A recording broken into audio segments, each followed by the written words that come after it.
நண்பர்களே வணக்கம். இன்று நான் கூறப்போகும் திருக்குறள். சுழன்றும் ஏற்பின்னது உலகம், அதனால் உழந்தும் உழவே தலை.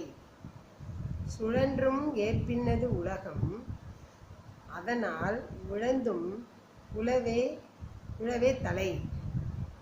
அதாவது எத்தனையோ தொழில்கள் இந்த உலகத்தில் இருந்தாலும் அந்த தொழில்கள் எல்லாமே உழவு தொழிலுக்கு பின்னால் தான் அப்படின்னு சொல்கிறாங்க.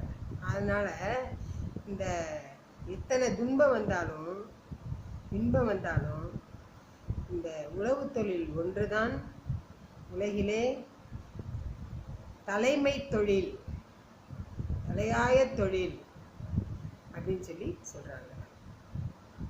சுழன்றும் ஏற்பின்னது உலகம், அதனால் உழந்தும் உழவே தலை. நன்றி. சப்ஸ்கிரைப் பண்ணுங்கள்.